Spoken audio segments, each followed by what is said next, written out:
Hola, buenos días, tardes o noches. El día de hoy hablaremos sobre una rampa de descarga ajustable. Principalmente el diseño de mecanismo exige la perfecta integración ante la estructura física y el modelo matemático. El presente proyecto documenta el desarrollo y validación de un prototipo de rampa de descarga ajustable diseñado para resolver un problema clásico de optimización industrial.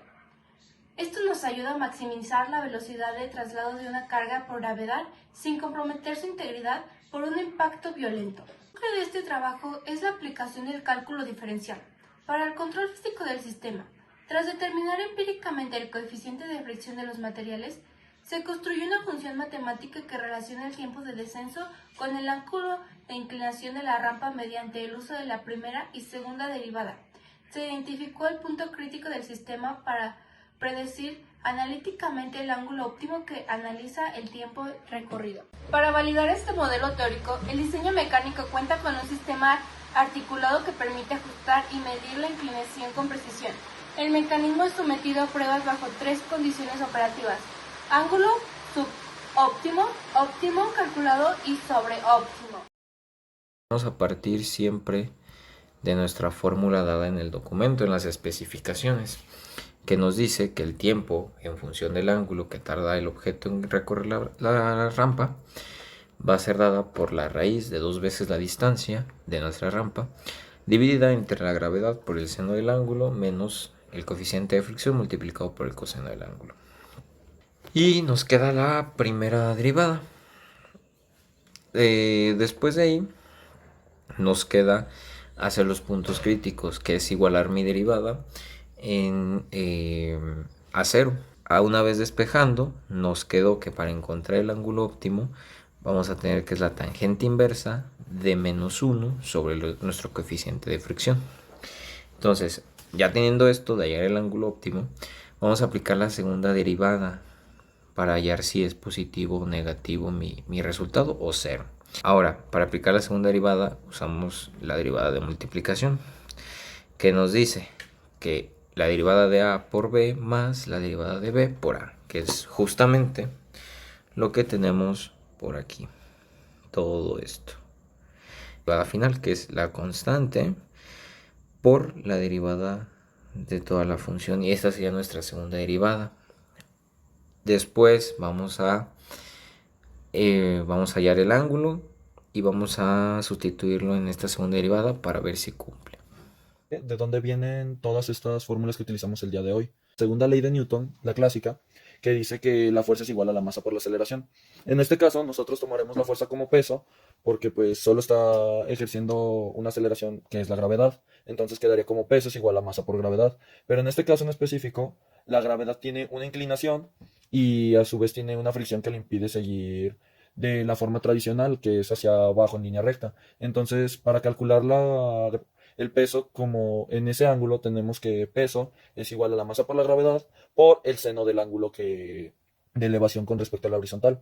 Y para la fuerza de fricción tenemos primero que calcular la normal, que al ser perpendicular al peso que va hacia abajo, entre comillas, tenemos que la normal es igual a la masa por la gravedad por el coseno del ángulo, esta vez ya no es el seno.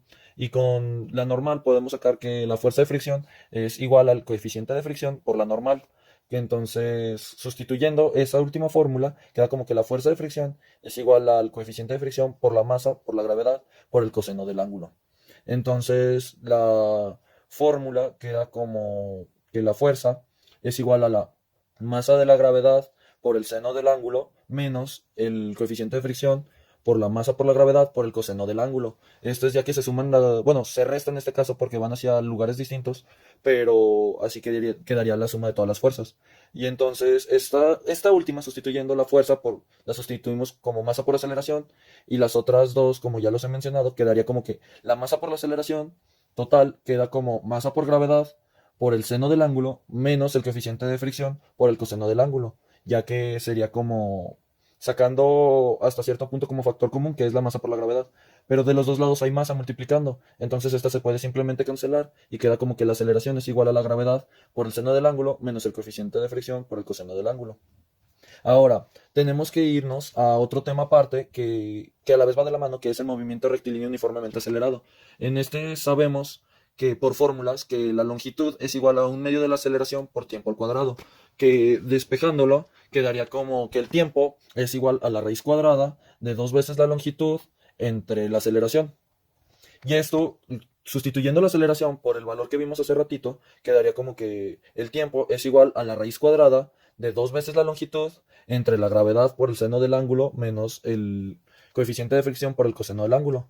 Y así es como llegamos a la fórmula que la misma maestra nos indicó en el proyecto.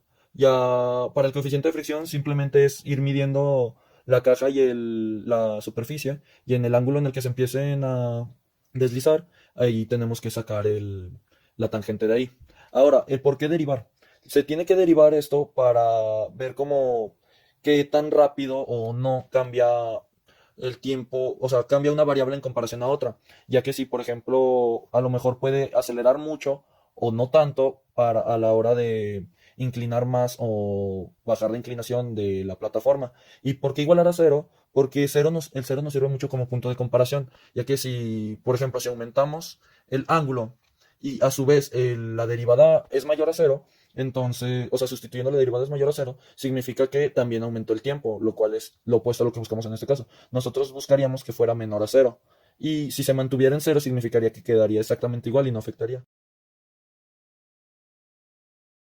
Hola, pues ahora yo le explicaré un poco de cómo funciona nuestra rampa.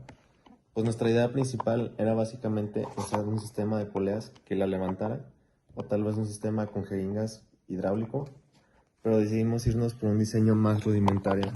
Tenemos aquí una base modular de Legos, con la que dependiendo de cuántos bloques tengamos aquí y de la posición, podemos cambiar nuestro ángulo. La rampa tiene 27 centímetros de largo, 22,5 de ancho y una altura máxima de 25 centímetros. Ahora, encontramos que nuestro ángulo máximo al que el objeto ya no se desliza son los 15 grados. Para los cálculos vamos a hacer la tangente de 20, que es donde el objeto se cae solito de la rampa, que sería 0.3639, ese sería nuestro coeficiente de fricción. A eso le sacamos la tangente inversa para el ángulo óptimo, que es 70 grados, y reemplazamos en nuestra segunda derivada, quedándonos que al final el tiempo que va a recorrer el objeto en ese ángulo va a ser de 0.227 segundos. Bueno, y ahora gracias al ángulo que calcularon nuestros compañeros, tenemos que el ángulo óptimo es de 70 grados. Y también vamos a probar con un ángulo un poco mayor y un poco menor. Sencillamente añadimos más bloques si queremos tener más ángulo, o le quitamos.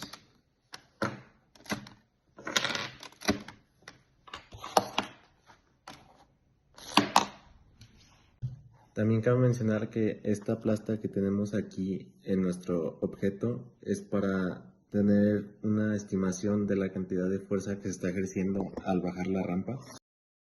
Como se mencionó anteriormente, para determinar el ángulo óptimo se realizaron los cálculos correspondientes. Tomando en cuenta que el objetivo comienza a deslizarse a los 20 grados, obtenemos un coeficiente de fricción de 0.3639. Con esto, la fórmula nos da un ángulo óptimo de 70 grados, con el cual el objeto baja a solo 0.227 segundos en bajar. Pero, sin embargo, al llevar esto a la práctica, nos encontramos con un factor determinante, la integridad de la carga. Si utilizamos un ángulo de 70 grados, aunque el objeto baja a gran velocidad, la fuerza de impacto es muy alta, por lo que nuestro objeto recibe mucho daño.